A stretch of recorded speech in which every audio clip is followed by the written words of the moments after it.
नमस्कार, मैं हूं साहिल जोशी। दंगल में आपका स्वागत है। आज का दंगल बिहार की चुनावी राजनीति पर है। बिहार में आज महागठबंधन ने अपना सीएम और डिप्टी सीएम कैंडिडेट घोषित कर दिए। तेजस्वी यादव महागठबंधन के सीएम कैंडिडेट हैं और मुकेश साहनी डिप्टी सीएम के कैंडिडेट। अशोक गहलोत ने कहा है कि बाद में अन्य समुदायों से भी डिप्टी सीएम बनाए जाएंगे, यानी हो सकता है कि अगर सरकार आती है तो 3 डिप्टी सीएम बनेंगे। इस घोषणा के बाद महागठबंधन हमलावर है कि अब एनडीए बताए कि उनका सीएम चेहरा कौन है। तेजस्वी कहते हैं कि नीतीश कुमार के नेतृत्व में चुनाव की बात तो ठीक है, लेकिन चुनाव के बाद नीतीश सीएम नहीं बनने वाले, क्योंकि अमित शाह ने कहा है कि सीएम का चुनाव विधायक दल करता है। तो जो सीएम चेहरे को लेकर सवाल कल तक एनडीए की ओर से पूछा जा रहा था, वही सवाल अब महागठबंधन की तरफ से पूछा जा रहा है। चुनावी लड़ाई में वार पलटवार और भी मुद्दों पर चल रहा है। तेजस्वी यादव ने आज भ्रष्टाचार से लेकर जंगल राज तक और विकास के दावों से लेकर शिक्षा रोजगार तक चुनावी सवाल खड़े किए। दूसरी तरफ एनडीए के नेता लालू राज के बिहार से आगे किसी मुद्दे पर विपक्ष को घेरते नहीं दिखते। ऐसे में आज के दंगल में हम यही चर्चा करेंगे कि क्या नीतीश को चेहरा बनाकर चुनाव लड़ रहा एनडीए चुनाव के बाद भी नीतीश कुमार को ही सीएम बनाने की बात क्यों नहीं कर रहा। 2020 की तरह चुनाव से पहले ही बीजेपी नीतीश कुमार को अपना भावी मुख्यमंत्री क्यों नहीं बना रही। क्या चुनाव के बाद एनडीए के अंदर सीएम का चेहरा बदलने की संभावना रही है। और ऐसे तमाम सवालों पर आज के दंगल में हम चर्चा करेंगे, लेकिन पहले यह रिपोर्ट देखते हैं।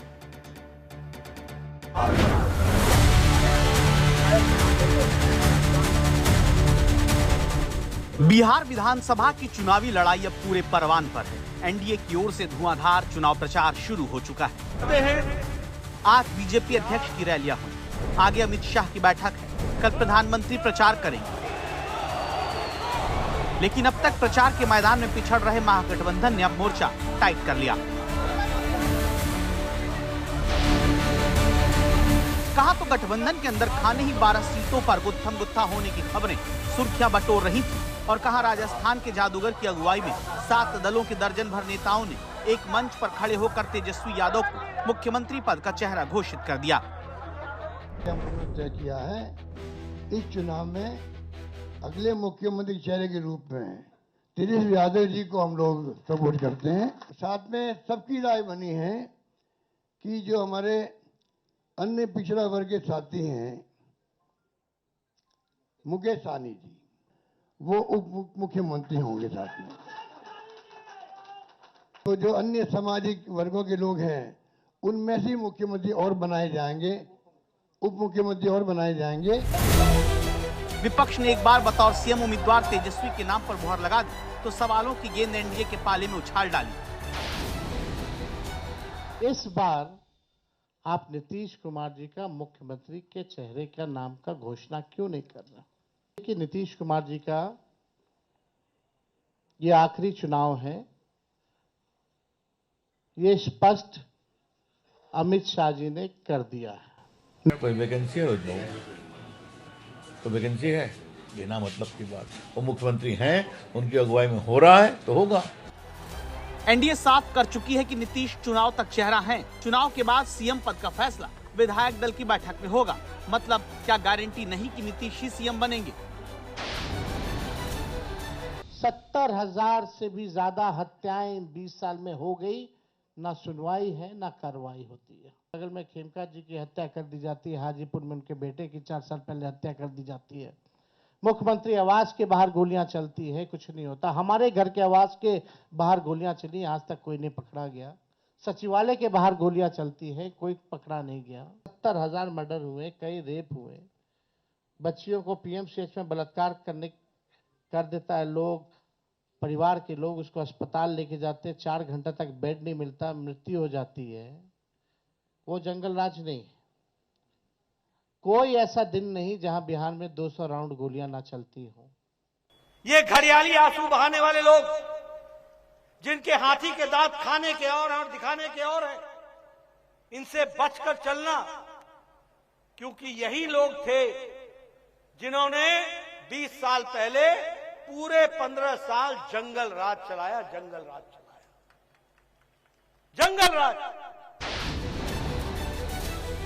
भ्रष्टाचार ब्लॉक थाना चले जाइए, बिना भ्रष्टाचार के, बिना घूस दिए हुए कोई काम नहीं हो रहा। चारों तरफ से अफसरशाही लागू है, जनप्रतिनिधियों की भी पूछ नहीं है।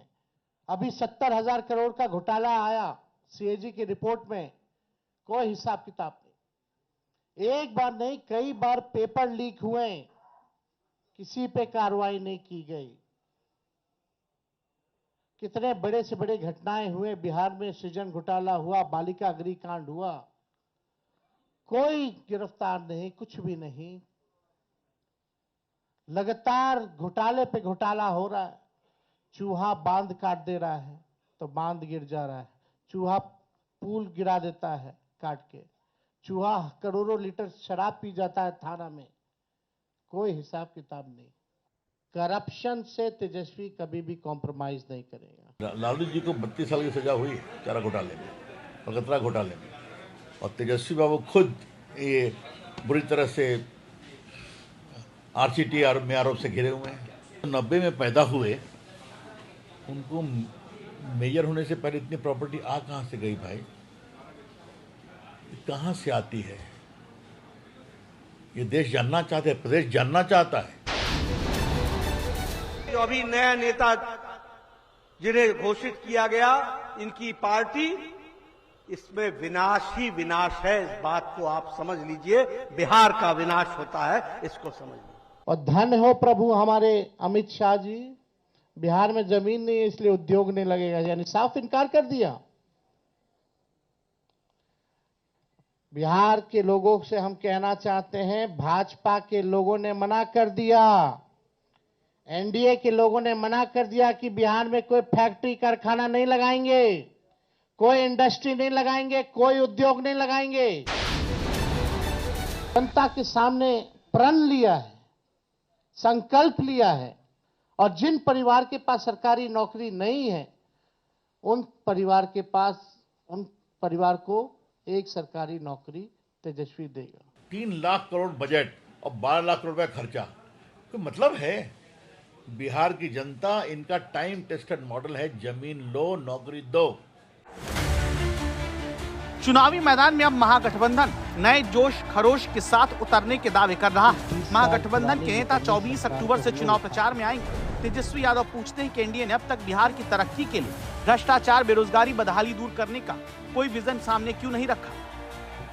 वहीं महागठबंधन दावा करता है कि जल्द ही अपना रोड मैप बताएगा। कुछ दिनों में हम सब लोग साथ बैठ करके क्या रोड मैप होगा बिहार का, क्या हमारा विजन होगा, क्या हमारा मिशन होगा, इसको आप लोगों के समक्ष हम लोग बताने का काम करेंगे। फिलहाल सीएम चेहरे के तौर पर चुने जाने के बाद तेजस्वी का जोश हाई।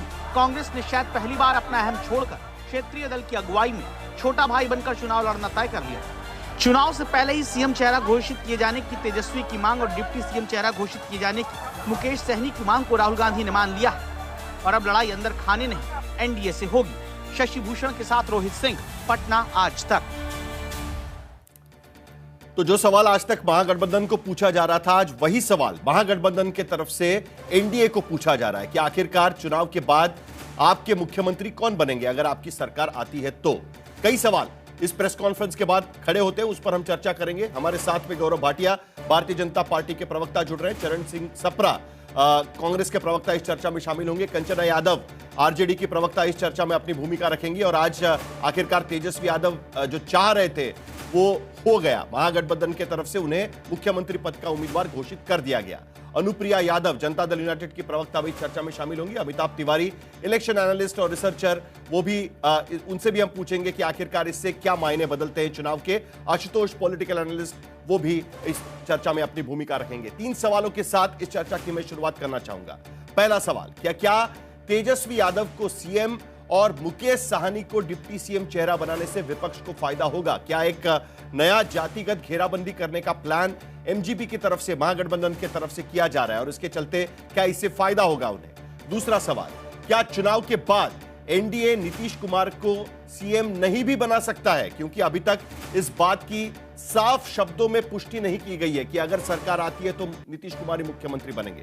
तो यह सवाल बनता है। और तीसरा अहम सवाल कि क्या 11 सीटों पर महागठबंधन के दलों में भिड़न से गठबंधन की एकता पर असर नहीं पड़ेगा, क्योंकि आखिरकार उनकी एक ज्वाइंट प्रेस कॉन्फ्रेंस हो चुकी है, लेकिन उसके बावजूद अभी भी कई सीटें ऐसी है कि जहां पर एक दूसरे के खिलाफ उनके उम्मीदवार खड़े हैं। चर्चा शुरू करने के पहले जरा बिहार से कुछ बड़ी खबरें आ रही है इस वक्त, क्योंकि महागठबंधन की प्रेस कॉन्फ्रेंस के बाद डिप्टी सीएम सम्राट चौधरी की भी प्रेस कॉन्फ्रेंस हुई और उनका यह कहना है कि तेजस्वी को सीएम कैंडिडेट बनाए जाने को लेकर एक बड़ा सवाल वो उठा रहे हैं। डिप्टी सीएम और बीजेपी नेता सम्राट चौधरी कह रहे हैं कि लालू यादव ने कांग्रेस पर दबाव देकर मुकदमे के आरोपी अपने बेटे तेजस्वी यादव को चीफ मिनिस्टर का कैंडिडेट घोषित किया है।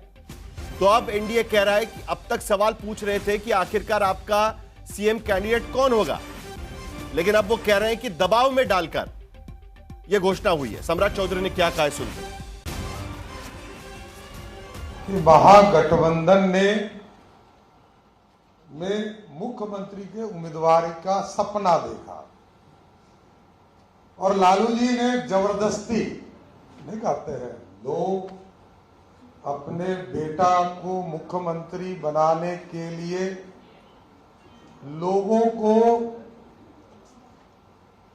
एक तरह से टॉर्चर करके, कांग्रेस को टॉर्चर करके और सभी पार्टियों को टॉर्चर करके सबके खिलाफ उम्मीदवार उतार के, चाहे वो वीआईपी हो चाहे वो कांग्रेस पार्टी हो, सबको टॉर्चर करके जिस तरह अपराधियों का राज 15 साल तक लालू जी ने बिहार में चलाया, गुंडागर्दी करके अपने गठबंधन में मुख्यमंत्री का प्रत्याशी बनाया। और आप सोचिए, बिहार की जनता जानती है कि लालू जी और उनकी धर्म पत्नी श्रीमती राबड़ी देवी जी 15 साल तक बिहार में मुख्यमंत्री रहे और बिहार की जनता ने 15 साल तक सत्ता दिया, लेकिन बिहार की जनता को क्या मिला? लूट, हत्या, बलात्कार, भ्रष्टाचार। तो अब एनडीए की तरफ से आरोप यह लगाया जा रहा है कि दबाव डालकर बात मनवाई गई है। चलिए उस पर भी पूछा जाएगा, लेकिन गौरव भाटिया शुरुआत तो आपसे ही करनी पड़ेगी, क्योंकि अब तक पिछले कुछ दिनों से हम जब भी डिबेट कर रहे थे, बीजेपी के प्रवक्ता मुझे कहते थे कि जरा पूछिए कांग्रेस से और बुलवा लीजिए उनसे, तब हम मानेंगे कि तेजस्वी यादव ही मुख्यमंत्री पद के उम्मीदवार होंगे। आज तो प्रेस कॉन्फ्रेंस लेकर ही घोषणा की गई, अशोक गहलोत ने कुछ खुद ही कह दिया। अब आपके तरफ से भी बता दीजिएगा कि क्या नीतीश कुमार ही मुख्यमंत्री बनेंगे अगर आपकी सरकार होती है तो?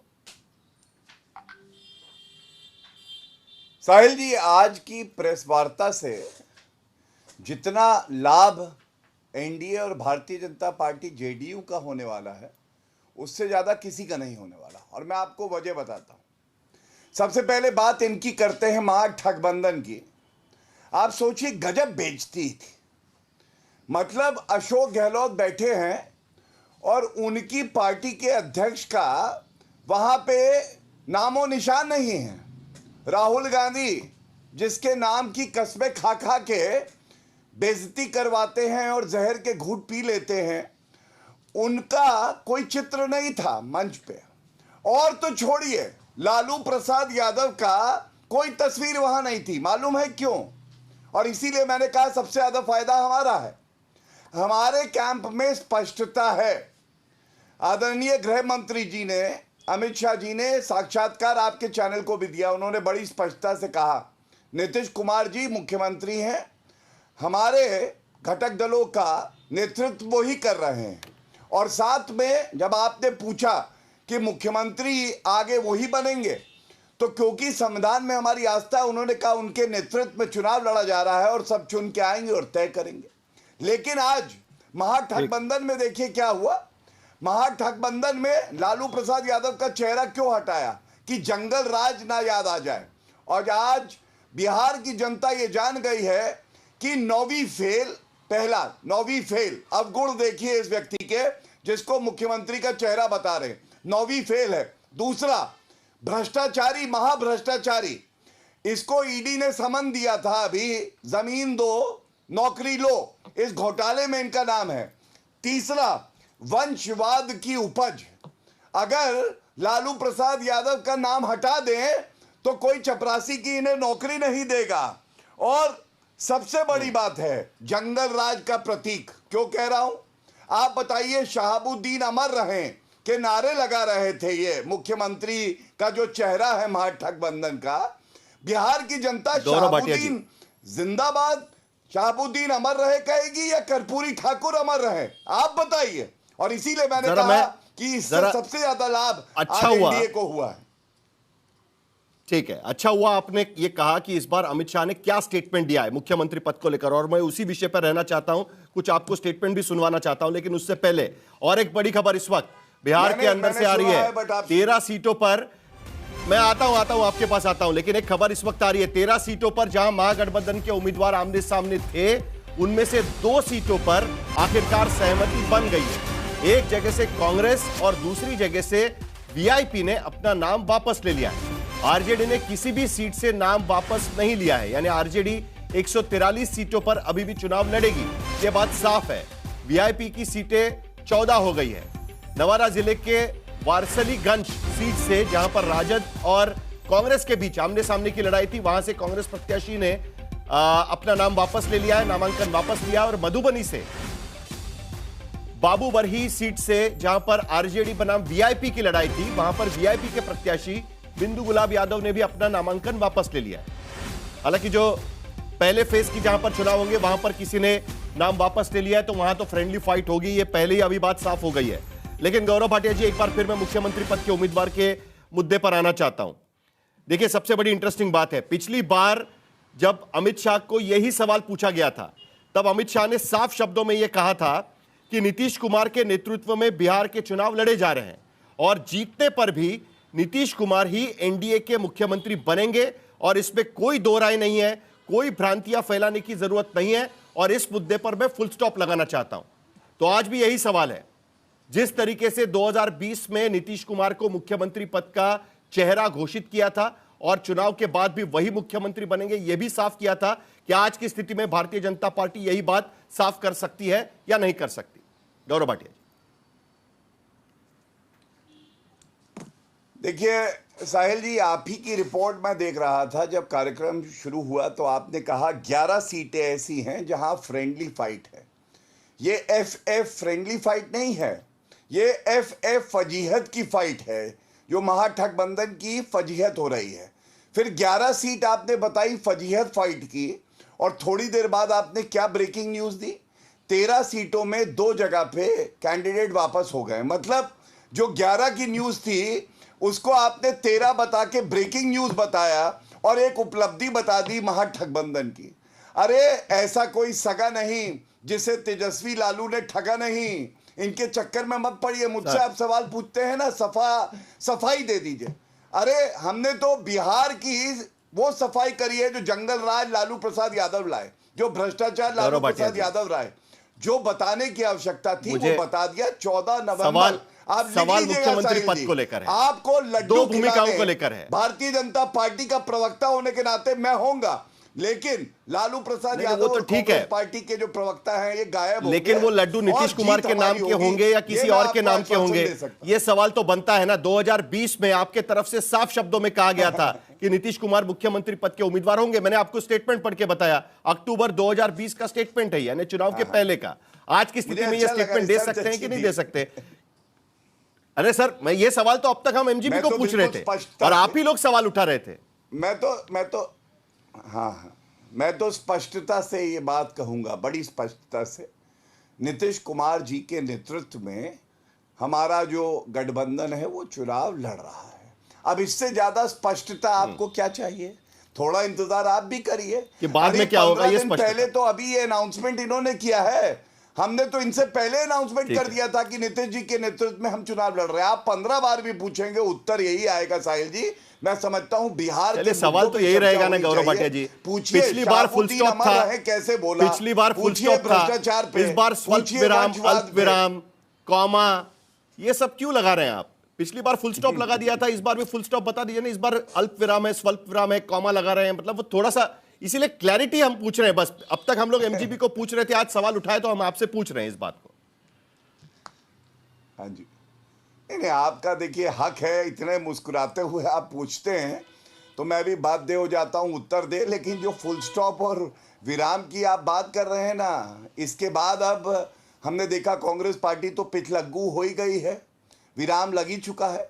फुल स्टॉप लगेगा बुझी हुई लालटेन की राजनीति पे, और फुल स्टॉप ऐसा लगेगा कि वापस तेजस्वी यादव, जो कि आज अपने भाषण में क्या क्या कह रहे थे, आप सोचिए हालत ये है कि इनके जो आयोजक थे, गौरव भाटिया जी क्लियरली बता तो नहीं रहे थे, वो कह रहे थे, लेकिन आपने आखिरकार बता ही दिया कि अब तेजस्वी यादव बन जाएंगे। अब वो किस तरीके से बने उसको लेकर प्रेस कॉन्फ्रेंस हो रही है कि आप पर दबाव डाला गया, प्रेशर डाला गया, कोई चॉइस नहीं रहा तो आपको भूलना पड़ा वगैरह वगैरह। तो आखिरकार क्या रणनीति आपकी, जो चीज के लिए आप पहले मान नहीं रहे थे, अचानक कैसे बदलाव हो गया? ये अशोक गहलोत आ गए बिहार पर, ऑब्जर्वर है आपके यहाँ के, मुख्य ऑब्जर्वर है, लेकिन उनकी एंट्री हुई उसके बाद सारी चीजें सॉर्ट आउट हो गई, ऐसा लगता है आज की स्थिति में। देखिए साहिल जी, आपने पिछले 15 मिनट से कोशिश की इनसे इनका उत्तर उगलवाने की, लेकिन ये वो नहीं बोल पाए क्योंकि इनके मन के अंदर चोर है, ये कुछ ना कुछ छुपाना चाहते हैं। और जिस तरह से चिल्ला चिल्ला के बातें कर रहे थे, महाठगबंधन ये वो, तो बताता है एक फिल्म भी आई थी शायद, चोर मचाए शोर। तो ज़्यादा शोर मचाने वाला वो कुछ ना कुछ छुपा रहा है, ये जनता ने देख लिया है। और जो महाठगबंधन की बात करते हैं तो हम भी कह सकते हैं भाई, भ्रष्ट जनता पार्टी है, भारतीय जुमला पार्टी है, इसी तरह से कई चीजें और बनती हैं। आप तो जुमलेबाजी हो। और इनको ज्यादा फिक्र क्या है कि भाई राहुल गांधी जी की फोटो नहीं है। अरे भाई, फोटो जीवी तो आप हैं, हम तो फोटो की पॉलिटिक्स नहीं करते हैं, हम तो पीआर टीआरपी हेडलाइन मैनेजमेंट में नहीं जाते हैं, हम पोस्टर नहीं पब्लिक के इशू की बात करते हैं, हम बैनर की बात नहीं करते हैं, भरोसे की राजनीति करते हैं। और ये भरोसे की राजनीति है जिसने ये तय किया कि तेजस्वी मुख्यमंत्री होने चाहिए और जो मुकेश साहनी है वो डिप्टी चीफ मिनिस्टर होने चाहिए। इसके साथ साथ हमने क्या किया, गठबंधन का धर्म निभाया। हमने एक मैसेज बिहार की जनता को दिया है कि नौजवान है दोनों, और दोनों जो है वो मिल करके बिहार का भविष्य तय करेंगे। कांग्रेस पार्टी उनके साथ रहेगी और कांग्रेस पार्टी जो है वो गाइडिंग फैक्टर रहेगी। हमने एक बहुत बड़ा संदेश दिया बिहार की जनता को आज। ये गठबंधन का धर्म भी हुआ, किस तरीके से गाइडिंग फैक्टर रहेगी, जो चुनाव के अंदर जरूरी था, और हम मुद्दों पर चुनाव लड़ेंगे। किस तरीके से गाइडिंग फैक्टर रहेगी? आप तो नंबर 3 के पार्टनर है आज की स्थिति में। आपसे आज आपका तो कोई मुख्यमंत्री पद का उम्मीदवार घोषित नहीं हुआ है, तो आप तो नंबर 3 के पार्टनर हो गए ना आज बिहार के भीतर। नहीं, ये गाइडिंग फैक्टर तो आरजेडी हो गई ना आज की स्थिति में बिहार में। माफ करना, ये माफ करना, ये आप तय करने वाले कोई नहीं है कि कौन नंबर 3 पर है, कौन किस नंबर पर है। ये तो बिहार की जनता का प्रेरोगेटिव है, बिहार की जनता तय करेगी। आप कहां से तय करने लग गए, या भारतीय जनता पार्टी कहां से तय करने लगी? भाई चुनाव है, चुनाव के अंदर प्रक्रिया है, कॉम्प्रोमाइज तो आपको करना पड़ा ना सपना जी। पर चुनाव लड़ना चाहते हैं। हम मुद्दों अरे कॉम्प्रोमाइज छोड़िए, मैं मुद्दों पर आ रहा हूं। मुद्दों पर हम चुनाव लड़ रहे हैं। हम चुनाव क्या लड़ रहे हैं? बेरोजगारी पर। ये चुनाव लड़ेंगे बुर्के पर। फर्क ये है, हम चुनाव लड़ेंगे महंगाई पर, ये चुनाव लड़ेंगे ध्रुवीकरण पर। हम जनता के मुद्दों की बात करेंगे कि भाई पलायन क्यों हुआ? 20 साल से आपकी सत्ता है, आपके पास रिपोर्ट कार्ड नहीं है देने के लिए, इसीलिए आप इस तरह की बातें करते हो ना। 20 साल के रिपोर्ट कार्ड की बात नहीं करेंगे, लेकिन आज का दिन तो कंचना यादव जी का है। 2025 में वोट मांगेंगे नहीं, लेकिन आज का दिन तो कंचना जी का है। देखिए, आज का दिन कंचना जी का है। इतने दिन से उनको हम सवाल पूछ रहे थे कि भाई आपका मुख्यमंत्री पद का चेहरा घोषित क्यों नहीं कर रहे? तो आज का दिन और आने वाले दिन ये सब महागठबंधन के हैं। ठीक है, लेकिन सिर्फ इस बार तेजस्वी यादव पर दारोमदार नहीं है। इस बार मुकेश साहनी का भी सहारा लेना पड़ रहा है, और उसके साथ साथ 2 डिप्टी सीएम और होंगे, यह भी कहना पड़ रहा है कंचना जी। लेकिन आखिरकार कांग्रेस मान ही गई। माना जा रहा था कि कांग्रेस नहीं मान रही है, उनको लग रहा था कि कैसे होगा, नाम अगर प्रोजेक्ट करेंगे तो किस तरीके से होगा, ये सारी बातें भी चल रही थी। लेकिन आज सारी चीजें साफ हो गई। अब तो आगे महागठबंधन में कोई झगड़ा, गिले शिकवे या इस तरीके की चीजें नहीं रहेगी ना। साहिल जी, आज तो हमें मजा इस बात से आ रहा है कि जब आप सवाल पूछ रहे हैं, आप हंस रहे हैं, और बीजेपी के प्रवक्ता जो वो जवाब ही नहीं दे पा रहे हैं, गोल गोल घुमा रहे हैं, वही बात जो 20 साल से कर रहे हैं। मैं तो सम्राट चौधरी जी का जवाब दे दूं। वो कह रहे हैं कि ये दबाव में किया गया है, दबाव में मुख्यमंत्री चेहरा घोषित किया गया। शायद वो अपने बारे में कह रहे होंगे कि दबाव में ही डालकर नीतीश कुमार जी 20 साल तक मुख्यमंत्री बने रहे, और दबाव इस बात का कि अगर उनको मुख्यमंत्री नहीं बनाएगी बीजेपी तो दूसरे साइड चले जाएंगे, वो अपने एक्सपीरियंस को अपने प्रेस कॉन्फ्रेंस के जरिए जाहिर कर रहे हैं। यहाँ तक बात परिवारवाद की है, भारतीय जनता पार्टी के प्रवक्ता, उनको शायद यह मालूम नहीं है कि उनके एक घटक दल है, नाम है पार्टी का हम, और वो किसको टिकट दिए? हम और हमारे दामाद और हमारी बहू और हमारी समधन। तो ये टिकट परिवारवाद को इस तरह से परिवारवाद और रिश्तेदारवाद में बांटने वाले लोग दूसरे पर परिवारवाद का आरोप लगा रहे हैं, वही 20 साल से घिसी पिटी बातें कर रहे हैं। और जहां तक हमने पहले भी आपके चैनल पे कहा है, हमारे पार्टी में, हमारे गठबंधन में कोई बड़ा भाई और छोटा भाई नहीं है, सब बराबर के भाई हैं पॉलिटिकली अगर देखा जाए तो। और ये तो बहुत स्वाभाविक था। बताइए, क्या कांग्रेस अपने किसी व्यक्ति के लिए कह रही थी कि ये मुख्यमंत्री बनेंगे, या वीआईपी कह रही थी हमारा व्यक्ति कोई मुख्यमंत्री बनेगा, या लेफ्ट कह रहे थे कि हमारा मुख्यमंत्री बनेगा? कोई नहीं कह रहा था कि उनका मुख्यमंत्री बनेगा। और नेचुरली फेस तेजस्वी जी थे। और जैसा कि अशोक गहलोत जी ने कहा कि हम एक स्ट्रेटजी के तहत एक समय का इंतजार कर रहे थे जब भारतीय जनता पार्टी अपने प्रोपेगेंडा के पिक पर होगी, और जब जदयू के प्रवक्ता अनुप्रिया जी एकदम अपने प्रोपेगेंडा के पिक पर होंगी, तब हम उन्हें एक एटम बम देंगे और ताकि वो बैठकर मुस्कुराएंगी। और यहाँ भारतीय जनता पार्टी के प्रवक्ता ये बोले तो नहीं कि नीतीश कुमार जी मुख्यमंत्री होंगे, लेकिन अनुप्रिया जी अभी बोलेंगी, अनुप्रिया जी कहेंगे कि नीतीश जी ही मुख्यमंत्री होंगे, प्रधानमंत्री के लिए नहीं होता। चलिए, अभी आपने अनुप्रिया जी का नाम ले ही लिया है, अनुप्रिया जी का नाम ले ही लिया और वो मुस्कुरा भी रही है। लेकिन अनुप्रिया जी, ये मुस्कुराहट किस बात की है? क्योंकि नीतीश कुमार जी का नाम तो प्रोजेक्ट नहीं किया जा रहा है, जिस तरीके से 2020 में साफ शब्दों में उनका नाम प्रोजेक्ट किया गया था। और आज की स्थिति में एमजीपी इस सिचुएशन में है कि वो कह रहे हैं कि देखिए, हमारा कैंडिडेट तो हम कह रहे हैं, आपका कैंडिडेट कौन है? और मैं जेडीयू की तरफ से नहीं पूछ रहा हूं, क्या एनडीए की तरफ से इसकी कोई घोषणा की उम्मीद, कोई ज्वाइंट प्रेस कॉन्फ्रेंस की उम्मीद, ज्वाइंट रैली की उम्मीद हम कर सकते हैं? और जो सवाल खड़े हो रहे हैं यहां पर, साहिल जी, क्या आप कभी सूरज के बारे में पूछ सकते हैं कि क्या ये सूरज है कि या चांद है? कभी अंतर हो सकता है क्या? जो सूरज है इसको सूरज ही कहा जाता है। बिहार की जनता जिस चेहरे पे विश्वास रखती है और बिहार की जनता जिस चेहरे पे वोट देती है वो नीतीश कुमार जी हैं। और हम जो एनडीए के जितने भी घटक दल नहीं होगा ये तो पूछ ही सकते हैं ना। नहीं, आप पूछिए ना, मुझे चंद्रमा का उदय होगा ये तो पूछ ही सकते हैं। नहीं, ठीक है, मुझे जो गुरेज नहीं, आप पूछिए सवाल को, और सवाल के जवाब बिहार की जनता देगी। क्योंकि बिहार की जनता जानती है ना कि जिस सरकार को वो चुन रही है उसने बिहार में सुशासन दिया है, बिहार के लोगों को रोजगार दिया है, बिहार के लोगों को सुरक्षा दी है, बिहार के लोगों को डेवलपमेंट के उस आयाम पे लाके खड़ा किया है कि हम महिला, युवा सभी अपनी भागीदारी सुनिश्चित कर रहे हैं कि बिहार के विकास में उनकी भागीदारी क्या होगी। और दूसरी तरफ एक तरफ ये जो करप्शन के साथ में है, अभी तेजस्वी जी कह रहे थे अपने प्रेस कॉन्फ्रेंस में कि हमने करप्शन से कोई समझौता नहीं करेंगे। तो मेरा निवेदन है, कंचना जी सुन लीजिए, एक बार कह दीजिएगा जाके तेजस्वी जी से कि नौकरी के बदले जो जमीन आप लोगों ने ले रखा है ना उसको लौटा दीजिए। ये होगा करप्शन से आपके समझौता आप नहीं करेंगे। पिता की संपत्ति चाहिए, पिता की आपको सत्ता चाहिए, तो पिता के पापों का भी तो बोझ आपको लेना होगा ना। उस पाप से मुक्त हो जाइए, उस पाप को दरकिनारा कर दीजिए, तो हम शायद जानेंगे आपको। दूसरी बात, यहाँ पर भी कह रहे हैं कि चलिए आज कंचना जी का दिन है, बहुत बधाई उनको, लेकिन इतना देर कैसे हो गया? कांग्रेस के मैं प्रवक्ता से पूछना चाह रही हूँ कि सापरा जी कह रहे हैं कि दोनों युवा है, तेजस्वी जी युवा हैं और साहनी जी युवा है। आज के पहले बुजुर्ग थे क्या? आज के पहले बुजुर्ग थे, आप सोच रहे थे कि आज कुछ खिलाएंगे और युवा हो जाएंगे।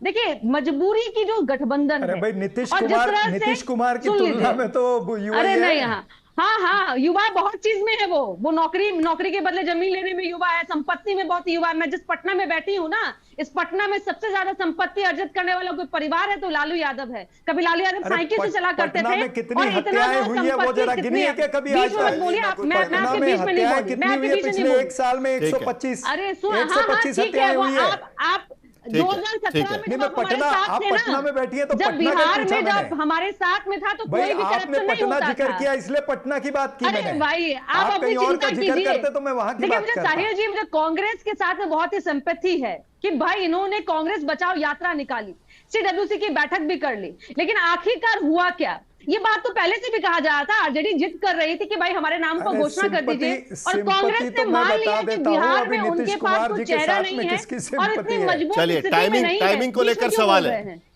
पहले ही कर देते चरणजीत सिंह सपरा जी, नहीं पहले ही कर देते, क्या जरूरत थी?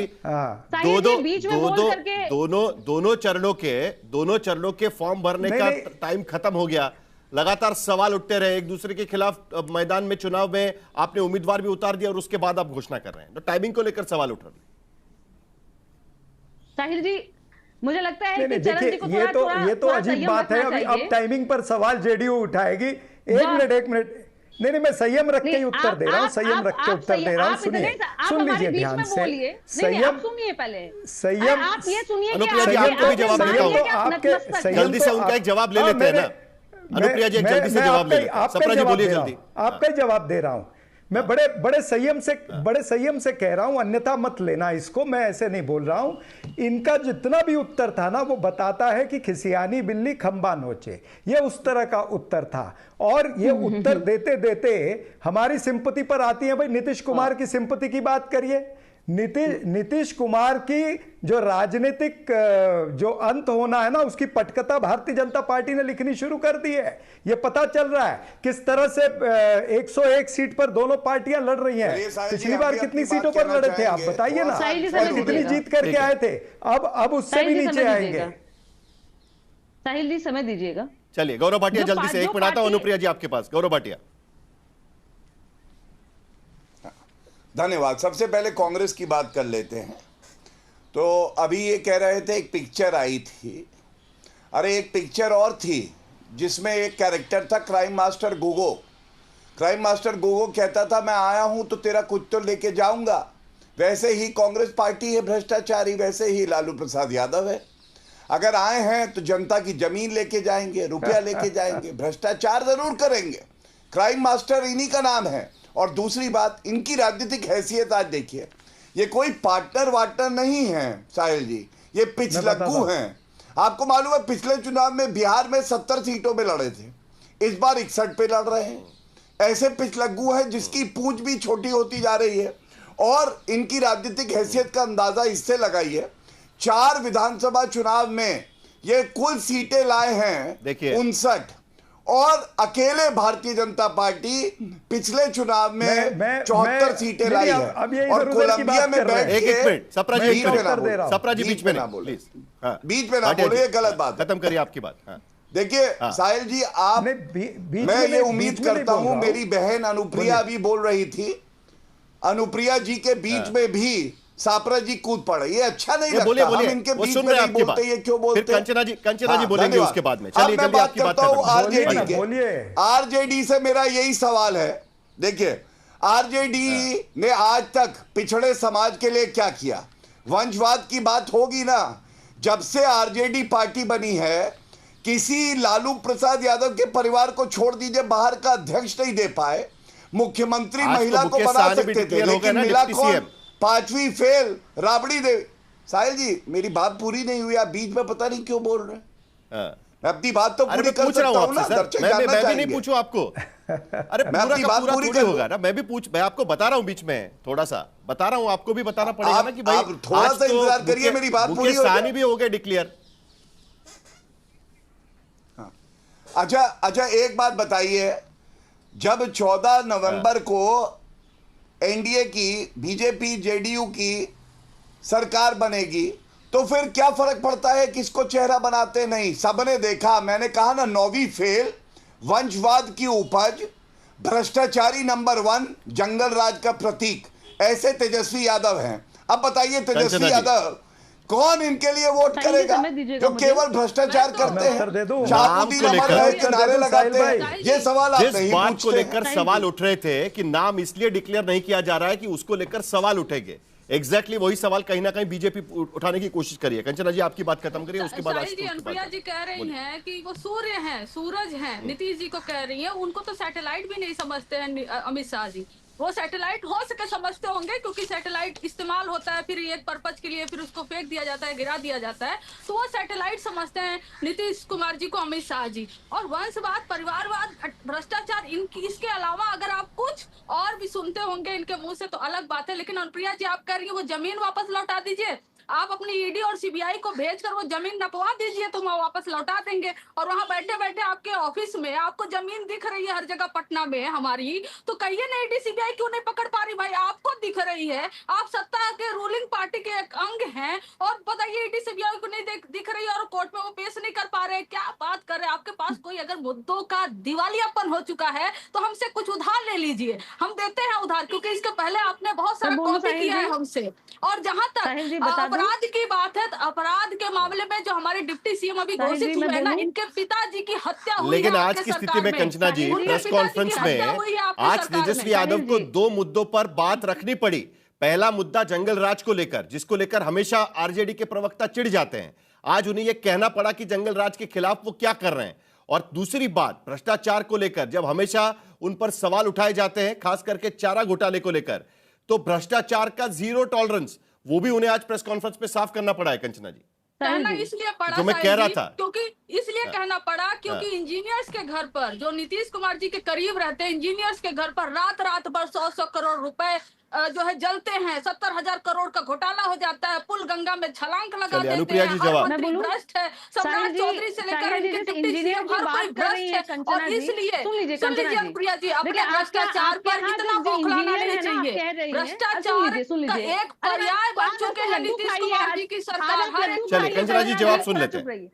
देखिए, जिस इंजीनियर की बात कर रही हैं साहिल जी, ये नीतीश कुमार जी का ही सुशासन का इकबाल है कि वो लोग पकड़े गए, पहली बात। दूसरी बात, ये कह रहे हैं कि परिवारवाद की बात कर, अरे सुन तो लीजिए कंचना जी, अरे वो आप सुन लीजिए। देखिए, अब ये कह रहे हैं कि परिवारवाद पे हम क्यों बोलते हैं। कंचना जी, ऐसा नहीं होगा, बात सुन लीजिए प्लीज, प्लीज बात सुन लीजिए जी। बोलिए अनुप्रिया जी। देखिए परिवारवाद की बात बोल रहे थे, मतलब पता है कि कंचना जी ज्यादा पढ़ी लिखी है तेजस्वी जी से। मैं तो उम्मीद कर रही थी कंचना जी चेहरा बन जाती तो ज्यादा भला हो जाता बिहार की जनता का। परिवारवाद कैसे हावी, ये हम बताना जरूर चाहेंगे। दूसरी बात, आप जमीन की बात कर रहे हैं मैडम, ईडी सीबीआई आती है आपके दरवाजे पे, तब आप रोने लगते हैं कि देखिए हम विपक्ष में, इसलिए हमारे पास में ईडी सीबीआई आता है। हम भी विपक्ष में रहे हैं, और जिसको आप सैटेलाइट बता रही है ना, कभी आप उस सूरज के तले आप आना चाहती थी, और अभी भी आप चाहती थी, उम्मीद कर रही थी कि आप आ जाए। और साहिल जी, एक बात, बिहार की राजनीति की खूबसूरती है, खरीद फरोख्त की जो टेंडेंसी आरजेडी ने दिखाई है, जैसा कि कैंडिडेट को वो पैसे के दम पे वो चयन कर रहे थे, इसी तरह का इनका गठबंधन चल रहा था।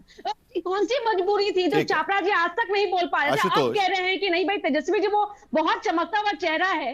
देखिए बिहार ये इंडिया अलायंस के लोग जानते हैं कि वैसा चेहरा है जिस पर बिहार की जनता विश्वास करने नहीं जा रही है, क्योंकि ऐसी नौवीं लेकिन अभी तक नेता बिहार, लेकिन अगर एनडीए की सरकार आती है साहिल भाई, तो अगर नीतीश कुमार को मुख्यमंत्री बनना है तो विधायक दल की बैठक बुलानी पड़ेगी। उसमें सभी दलों के नेता अपना अपना नेता चुनेंगे, और उसके बाद अगर सभी लोग मानते हैं तभी नीतीश कुमार मुख्यमंत्री बन पाएंगे। ये आज की स्थिति है, ये प्रक्रिया ये अधिकृत स्थिति है। पिछली बार तो फुल स्टॉप था, आज कॉमा है उसमें। ये प्रक्रिया है, और मैं फिर कह रही हूँ कि सूरज बताने की जरूरत नहीं है। बिहार का जनता नीतीश कुमार जी के नाम पे वोट दे रही है, और बिहार में पुनः नीतीश कुमार जी सत्ता में आ रहे हैं, महागठबंधन ने आखिरकार अपनी घोषणा तो कर दी है, लेकिन क्या देर से आए दुरुस्त है या देरी हो गई? नहीं, मुझे नहीं लगता कि साहिल इसमें किसी तरीके का कोई कंफ्यूजन था कि तेजस्वी यादव महागठबंधन के मुख्यमंत्री के चेहरे होंगे या नहीं होंगे। ये अपने आप पे एक दुष्प्रचार ज्यादा था। मैंने तो आपके चैनल में कई बार कहा था इस बारे में किसी तरीके का कोई कंफ्यूजन नहीं है। लगातार जो सर्वे आ रहे थे वो सर्वे साफ तौर पर बता रहे थे कि तेजस्वी यादव काफी अंकों से न केवल नीतीश कुमार से आगे थे, बल्कि तमाम जो मुख्यमंत्री के चेहरे बनना चाहे उससे आगे थे। तो वैसे में कोई भी गठबंधन क्यों तेजस्वी यादव के अलावा किसी और को मुख्यमंत्री का चेहरा पेश करने की कोशिश करती, तो मुझे इसमें कभी कोई कंफ्यूजन नहीं था। अगर किसी और पत्रकार को या राजनीतिक विशेषज्ञ को रहा हो तो बात बिल्कुल अलग है। जहां तक सवाल इस बात को लेकर यह है कि नीतीश कुमार को मुख्यमंत्री का चेहरा भारतीय जनता पार्टी क्यों नहीं बनाना चाहती है, ये सवाल महत्वपूर्ण है। और इस संदर्भ मेरा साफ तौर पर मानना है कि नीतीश कुमार का युग अब बिहार की राजनीति में खत्म होने के कगार पर है। अन्यथा कोई कारण नहीं था कि 2020 के चुनाव में जो अमित शाह जी कहते हैं कि नीतीश कुमार के नाम पे फुल स्टॉप है, आज कॉमा लगाने को तैयार क्यों नहीं है? क्योंकि नीतीश कुमार की जो सर्वे लगातार दिखा रहे हैं वो बता रहे हैं कि उनकी लोकप्रियता लगातार घटी है। वो उम्र के उस पड़ाव पर है जहां अब उनसे आगे की कम से कम लीडरशिप की उम्मीद नहीं की जा सकती है, और 20 साल तक वो बिहार के राजनीति के शीर्ष पर रहे हैं। और भारत की राजनीति की त्रासदी यह है कि यहाँ कोई नेता अपनी जगह छोड़ना ही नहीं चाहता, वो लगातार उस पद पर बने रहना चाहता है। क्यों नहीं 20 साल में भारतीय जनता पार्टी और जो एनडीए की जो सरकारें थीं, अगर आंकड़ों के जमाने में बातचीत करें तो क्या कारण है कि सिर्फ 4% लोग हैं जिनकी आय 50,000 से ज्यादा है। 34% लोग ऐसे हैं जिनकी आय 6,000 रुपए से भी कम है। परिवार सिर्फ 34%। आप सोच कर देखिए कि 6,000 में एक परिवार का खर्च कैसे चल सकता है। 96% लोग हैं जिनके पास टू व्हीलर भी नहीं है। सिर्फ 1.3% लोग हैं जिनके पास ट्रैक्टर है। यह बिहार की स्थिति है। 6% लोग बिहार के अंदर ग्रेजुएट हैं। अब अगर इसका हिसाब अगर मौजूदा एनडीए सरकार नहीं देना चाहती तो बात अलग है, लेकिन क्या इस देश की राजनीति में यह सवाल नहीं पूछा जाना चाहिए कि भाई सिर्फ 4% लोग 50,000 से ज्यादा की आय कमा रहे हैं, सिर्फ 4% लोग। और वैसे में भारत के बारे में कहा जाता है कि भारत जो है वो दुनिया की फास्टेस्ट ग्रोइंग इकोनॉमी, ये सच्चाई भी है। तो बिहार क्यों पीछे रह गया? ठीक है, सवाल तो ये पूछा जाना चाहिए कि 20 साल के बाद भी आज की स्थिति में बिहार हर पायदान पर सबसे निचले स्तर पर क्यों है, यह सवाल तो पूछा जाना चाहिए। लेकिन किसके पास इसका सॉल्यूशन है? आज की स्थिति में हम देख रहे हैं कि बंदरबाट हो रही है। विपक्ष के तरफ से वादों की बंदरबाट और सरकार के तरफ से सीधे मनी ट्रांसफर की बंदरबाट हो रही है। तो ये तो आज की स्थिति है, ये बात भी तो देखनी पड़ेगी। लेकिन सवाल यहां पर आशुतोष ये भी है, जल्दी से आपका जवाब चाहूंगा, उसके बाद गौरव भाटिया के पास में चलूंगा। लेकिन सवाल तो आज की स्थिति में यही है कि सिर्फ तेजस्वी यादव नहीं तो मुकेश साहनी के लिए भी हामी भर दी गई है कि वो डिप्टी सीएम बनेंगे। उसके साथ साथ 2 और डिप्टी सीएम बनेंगे, ये भी कह दिया गया है। हालांकि वो किस पार्टी से रहेंगे वो नहीं पता है। सीपीआई-एमएल के नेता वहां पर बगल में बैठे हुए थे, लेकिन उनके पार्टी से कौन बनेगा इसका कोई जिक्र नहीं किया गया था। तो यह भी कहीं ना कहीं एक जातिगत घेराबंदी की कोशिश है, जो एमवाई समीकरण से आगे बढ़ने की कोशिश यहां पर नजर आती है, या मजबूरी है आज की स्थिति में? नहीं, देखिए, इसको आप राजनीति की मजबूरी भी कह सकते हैं और इसको राजनीति की सुविधा भी कह सकते हैं। क्यों यह बात मैं कह रहा हूं? मैं इसलिए इस बात को कह रहा हूं क्योंकि नीतीश कुमार जी की जो सबसे बड़ी उपलब्धि थी वो ये थी कि वो जो ईबीसी वर्ग है उसके एक बड़े नेता के तौर पर उनको प्रोजेक्ट किया जाता था, और भारतीय जनता पार्टी इसीलिए उनको अभी तक मुख्यमंत्री के तौर पर पेश करती रही और मुख्यमंत्री उनको बनाती रही है। आज की तारीख में अब जो महागठबंधन है, ईबीसी के जो मल्लाह कम्युनिटी है, जो बिहार के अंदर 3% की आबादी है, जो मुजफ्फरपुर, ईस्ट चंपारण, मधुबनी, खगड़िया, वैशाली जैसे इलाकों में जिनका वर्चस्व माना जाता है, क्यों उनको टिकट दे? इसीलिए दे रही है क्योंकि जो एमवाई गठबंधन का जो एक तरीके से उनके ऊपर आरोप लगता है कि आप सिर्फ यादव और मुसलमानों की पार्टी हैं। अगर उनको अपना विस्तार करना है और अगर उनको एनडीए को हराना है तो उनको ईबीसी के तबके पे बड़े पैमाने पर उसमें सेंध लगानी पड़ेगी। इसीलिए अगर आपने देखा होगा कांग्रेस पार्टी ने वहां पे दलित राजेश राम जी को अपना पार्टी का अध्यक्ष बनाया, तो उनकी भी पूरी कोशिश ये कि एमवाई से आगे निकलकर ईबीसी के बड़े तबके को, दलितों के बड़े तबके को अपनी तरफ लाने की कोशिश करें। गौरव भाटिया जी, तो क्या ये जाति घेराबंदी आपकी हो रही है? क्योंकि आज की स्थिति में आपने कॉम्बिनेशन बना लिया था, ईबीसी के नेता आपके साथ में और आपका जो मत है वो उनके साथ में, उसके आधार पर आप चल रहे थे एमवाई की आगे बढ़ने की कोशिश एमजीपी की तरफ से। देखिए, इनका एमवाई आप जानते हैं क्या है, मुस्लिम यादव। हमारा एमवाई क्या है, महिला यूथ। और 14 नवंबर को पता चल जाएगा महिला और युवा में ज्यादा ताकत है या मुस्लिम यादव जो ये तुष्टीकरण करते हैं, वो पता चल जाएगा। लेकिन मैं एक बात जरूर कहूंगा, जिस तरह से महिला सशक्तिकरण हुआ है, हम सब ने देखा। 1,17,00,000 घरों में गैस के सिलेंडर दिए गए, 1,44,00,000 ऐसे घर हैं जहां टॉयलेट आए हैं।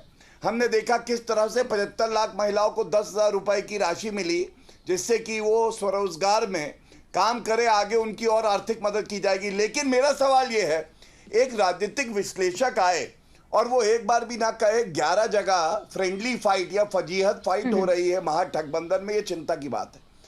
जो एनालिस्ट है वो एक बार भी ये ना कहे कि भाई 2,70,00,000 घर हैं और हर घर में एक सरकारी नौकरी होगी, 12 लाख करोड़ रुपए सालाना खर्चा आएगा, 3 लाख करोड़ का बजट है बिहार का। ऐसा कैसे करेंगे तेजस्वी यादव? मुझे चिंता यह है, राजनीतिक विश्लेषक आए और वो पूछे ना शहाबुद्दीन अमर रहें, ये नारा तेजस्वी यादव लगा रहे हैं।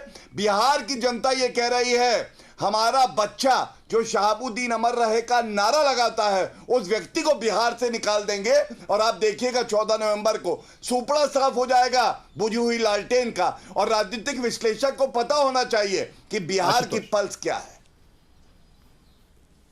राजनीतिक विश्लेषक मुझे इनके ऊपर दया आती है। साहिल जी मैं उत्तर दे दूं? कहता हूं क्योंकि ये इस डिबेट को करना नहीं चाहते हैं कि 20 साल रहने के बावजूद भी भारतीय जनता पार्टी का कोई नेता सिर्फ 3 महीने 6,000 से कम रुपए में अपना घर चला के दिखा दे। मैं सवाल मैं चुनौती देता हूं, उस पे आपका क्या मैं चुनौती देता हूं। बताइए मुझे चुनौती मत दीजिए, आप विश्लेषक बनिए। जो बिहार आपका मत क्या है? शहाबुद्दीन अमर रहे। 6,000 रुपए मैं आपसे सवाल पूछूं, पूरे देश की जनता और दर्शक आज तक के देखें, ये ऐसा विश्लेषक है जो शहाबुद्दीन अमर रहे के नारे को ठीक बता देता है। इस पे चर्चा नहीं चाहते। ये शहाबुद्दीन अमर रहे या नहीं रहे, आप बताइए। चर्चा नहीं होनी चाहिए। ये इस देश का दुर्भाग्य है कि पिछले 20 साल में बिहार हिंदुस्तान का सबसे पिछड़ा हुआ प्रदेश क्यों था? नौकरी दी जा डबल सकती है इंजन क्या? की सरकार के बावजूद बिहार पिछड़ा हुआ सवाल क्यों था? नीतीश कुमार और नरेंद्र मोदी की लीडरशिप के बावजूद भी बिहार पिछड़ा हुआ क्यों था? मैं फिर कहता हूं कि भारतीय जनता पार्टी का कोई नेता 6,000 रुपए में अपना घर चला के दिखा दे। मैं फिर चुनौती देता हूं। हम पिछले 1-1.5 महीने से लगातार अलग अलग सर्वेज यहां पर कर रहे हैं और हर सर्वे में हम देख सकते हैं।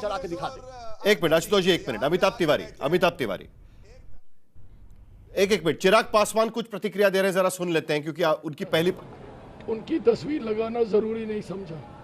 उनकी पार्टी का प्रदेश अध्यक्ष कांग्रेस का अनुसूचित जाति से आता है, उनकी तस्वीर लगानी इन लोगों ने जरूरी नहीं समझी। पर खैर मैं इनको क्या ही दोष दूं जब इन्होंने खुद अपने राष्ट्रीय अध्यक्ष की आदरणीय लालू जी तक की इन्होंने तस्वीर वहां पे लगानी जरूरी नहीं समझी। ये अहंकार कि हम अकेले, हम में ही सब समाहित और हम ही सब जिता देंगे, ये अहंकार पूरे महागठबंधन को धराशाही करेगा।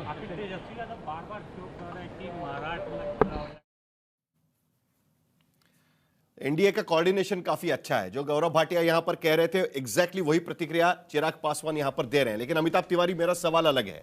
एक स्वॉट एनालिसिस भी बहुत जरूरी है कि strength and weaknesses. Tejashwi Yadav का नाम की घोषणा होना, इसके फायदे भी हो सकते हैं और यह घोषणा औपचारिक एक तरीके से है क्योंकि आरजेडी सबसे बड़ी पार्टी है। लेकिन अगर स्वॉट एनालिसिस करें तो इसको लेकर हम क्या देखें? क्योंकि कहीं ना कहीं कांग्रेस के मन में यह भी डर था कि नाम घोषित करेंगे तो उसका खामियाजे भी कहीं ना कहीं भुगतना पड़ेगा। लेकिन इस बार कुछ और चीजें भी नजर आ रही हैं। अमिताभ तिवारी,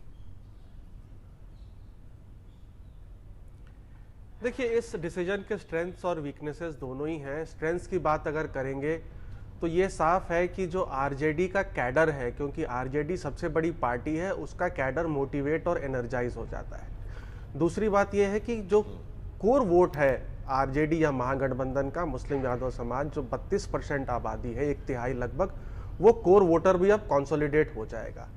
तीसरी बात है कि क्योंकि तेजस्वी युवा लीडर हैं और 18 से 29 वर्ग जो है उसकी वोटिंग पॉपुलेशन 25% है और वहाँ पे पिछली बार उनको सपोर्ट मिला था अच्छा खासा, उसमें भी उनको अच्छा खासा सपोर्ट इस बार मिल सकता है। चौथा है कि हर सर्वेज में वो आगे थे तो नेचुरल क्लेमेंट तो वही थे सीएम रेस में महागठबंधन की ओर से। तो अब ये घोषणा हो जाने से क्लैरिटी मिल जाती है कैडर को, लीडर्स को, सपोर्टर्स को, और कैंपेन में एक डायरेक्शन आता है। चौथी बात यह है कि कहीं ना कहीं आपको ये भी देखना पड़ेगा कि 15% लोग सीएम के चेहरे पे वोट करते हैं वोट वाइब सर्वे के हिसाब से।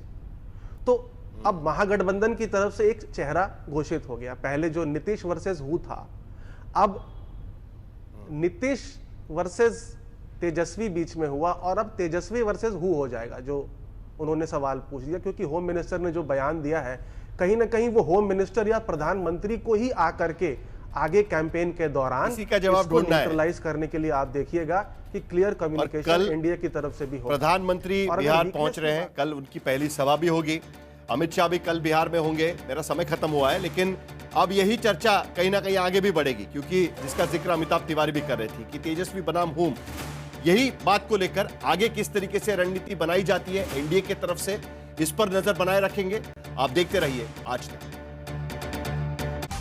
आज तक देश का सर्वश्रेष्ठ न्यूज चैनल।